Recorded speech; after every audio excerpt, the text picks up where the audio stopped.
ಕಳೆದ ವರ್ಷ ನವೆಂಬರ್ 1ರಂದು ವೀರೇಶನವರು KSRTCಯ ಚಾಲಕರು ಇವರು ತಮ್ಮ ಹೃದಯಾಘಾತದಿಂದ ನಿಧನ ಹೊಂದಿರ್ತಾರೆ.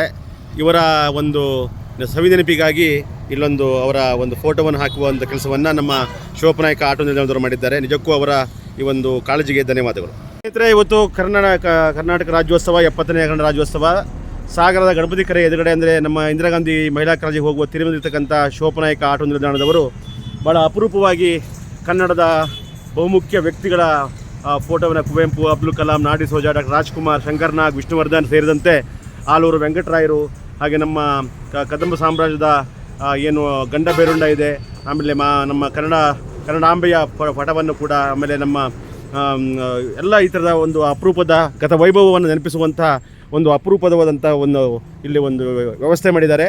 ಇದು ಶಿವಪ್ಪನಾಯಕ ಆಟೋ ನಿಲ್ದಾಣ.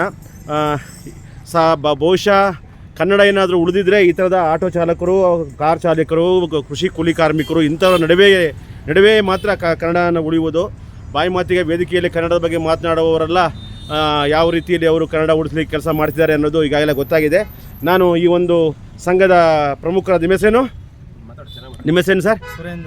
ಸುರೇಂದ್ರ ಅವರೇ, ಎಷ್ಟು ವರ್ಷ ಆಯಿತು ನೀವು ಇಲ್ಲಿ ಈ ಥರ ಆಚರಣೆ ಮಾಡ್ತಾ? ಈಗ ಒಂದು 4-5 ವರ್ಷ ಆಯಿತು. ಸ್ಟ್ಯಾಂಡ್ ಆಗಿ ಈಗ 7-8 ವರ್ಷ ಆಯಿತು. ಏನು ಇಷ್ಟೆಲ್ಲ ಅದ್ದೂರಿಯಾಗಿ ಮಾಡಿದ್ರಲ್ಲ, ಏನು ಕಾರಣಕ್ಕೆ? ಕನ್ನಡ ಉಳಿಸ್ಬೇಕು.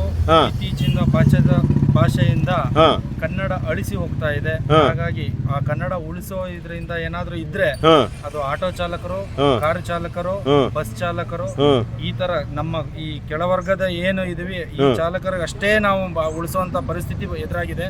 ಹಾಗಾಗಿ ಪ್ರತಿ ನಮ್ಮ ರಾಜ್ಯದಲ್ಲಿ ಪ್ರತಿ ಕಚೇರಿಯಲ್ಲಿ, ಕ್ಷೇತ್ರದಲ್ಲೂ ಕನ್ನಡನ್ನೇ ಬಳಸಬೇಕು, ಕನ್ನಡನೇ ಮಾತಾಡಬೇಕು. ಆವಾಗ ನಾವು ಬೇರೆಯವ್ರ ಹತ್ರ ಕನ್ನಡ ಮಾತಾಡದಷ್ಟು ಅವರು ಕನ್ನಡ ಕಲ್ಕೊಳ್ತಾರೆ. ಆ ಭಾಷೆ ಎಷ್ಟು ಗತ್ತು ಗಮ್ಮತ್ತು ಬೇರೆ ಒಂದು ಭಾಷೆಗಿಲ್ಲ ಅಂತ ಹೇಳಕ್ ಇಷ್ಟಪಡ್ತೀನಿ. ಈ ಭಾಗದ ಯುವ ನಾಯಕ, ಕಾಂಗ್ರೆಸ್ಸಿನ ಪ್ರಮುಖರು ಆದಂಥ ಉದ್ಯಮಿಯಾದಂಥ ತಾಯಿರವರು ಏನು ಹೇಳ್ತೀರಾ? ಮೊದಲಿಗೆ ಕನ್ನಡ ರಾಜ್ಯೋತ್ಸವದ ಶುಭಾಶಯಗಳು ಕೋರುತ್ತಾ ಸಾಗರದ ಜನತೆಗೆ, ನಮ್ಮ ಶಿವಪ್ಪ ನಾಯಕ ಈ ಆಟೋ ಚಾಲಕರ ಏನು ಸಂಘದ ಅಧ್ಯಕ್ಷರು, ಪದಾಧಿಕಾರಿಗಳಿಗೆ ಏನೆಂದರೆ ಪ್ರತಿ ವರ್ಷವೂ ವಿಜೃಂಭಣೆ ಮಾಡ್ತಾರೆ. ಹಲವಾರು ರೀತಿ ಬೇರೆ ಬೇರೆ ಥರದ ಮಾಡ್ತಾರೆ. ಈ ವರ್ಷ ಕುವೆಂಪು ಅವರವರು, ಅಬ್ದುಲ್ ಕಲಾಂ ಅವರದ್ದು, ನಾಡಿ ಸೋಜಾ ಅವ್ರದ್ದು, ಶಂಕರ್ನಾಗು, ಅಪ್ಪು, ನಮ್ಮ ವಿಷ್ಣುವರ್ಧನ್ ಸರ್, ರಾಜ್ಕುಮಾರ್ ಸರ್, ಎಲ್ಲ ಆಲೂರು ವೆಂಕಟರಾವ್ ಅವರು ಎಲ್ಲ ಇದು ಹಾಕಿದ್ದಾರೆ. ಇದು ಸಾಗರದಲ್ಲಿ ಒಂತಹ ನಮ್ಮ ಹುಡುಗರಂದರೆ ಪ್ರೀತಿ, ಎಲ್ಲ ಜಾತಿ ಭೇದ ಭಾವ ಇಲ್ಲ ಅವ್ರ ಹತ್ರ, ಎಲ್ಲ ಗೌರವ ಕೊಡ್ತಾರೆ. ಅದು ಖುಷಿ. ಈ ದೇಶದಲ್ಲಿ ಕರ್ನಾಟಕ ರಾಜ್ಯ ಫಸ್ಟ್ ನಂಬರ್ 1 ಇದೆ. ಇಲ್ಲಿ ಎಲ್ಲ ರಾಜ್ಯದವರು, ಎಲ್ಲ ಕಂಟ್ರಿಯವರು ಬಂದು ಕನ್ನಡದ ಬೆಂಗಳೂರಲ್ಲಿ ವಾಸ ಇದ್ದಾರೆ, ಗ್ರೀನ್ ಸಿಟಿ. ನಮ್ಮ ಕರ್ನಾಟಕದಲ್ಲಿ ದುಸ್ಥಿತಿ ಏನಾಗಿದೆ ಅಂದರೆ ಕರ್ನಾಟಕದಲ್ಲಿ ಬೆಂಗಳೂರಲ್ಲಿ ಕನ್ನಡನೇ ಇಲ್ಲ, ಅಳಿಸೋಗ್ಬಿಟ್ಟಿದೆ. ಮುಕ್ಕಾಲು ಭಾಗ ಅಳಿಸೋಗ್ಬಿಟ್ಟಿದೆ. ಎಲ್ಲ ತಮಿಳು, ತೆಲುಗು ಎಲ್ಲ ಬಿಟ್ಟಿದೆ. ಅದು ದುಃಖದಲ್ಲಿದೆ. ಎಲ್ಲ ಅಂಗಡಿಗಳಲ್ಲಿ ಹೇಳ್ತೀನಿ, ಎಲ್ಲ ಬೋರ್ಡ್ ಎಲ್ಲ ಕನ್ನಡದಲ್ಲೇ ಇರಬೇಕು.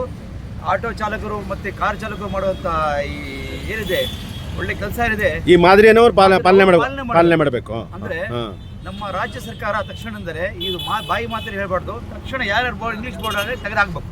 ನನ್ನ ಉದ್ದೇಶ ಆದರೆ ಕನ್ನಡ ಅಭಿಮಾನಿಗಳಾಗಿರ್ಬೇಕು, ನಾವು ದೇಶಾಭಿಮಾನಿ ಆಗಿರಬೇಕು.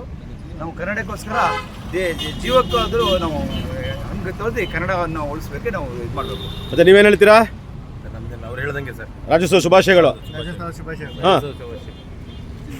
ಶುಭಾಶಯಗಳು ಹೇಳ್ರಿ. ಕನ್ನಡ ರಾಜ್ಯೋತ್ಸವದ ಶುಭಾಶಯಗಳು. ಎಲ್ಲರೂ ಒಂದ್ಸರಿ ಜೋರಾಗಿ ಹೇಳ್ರಿ.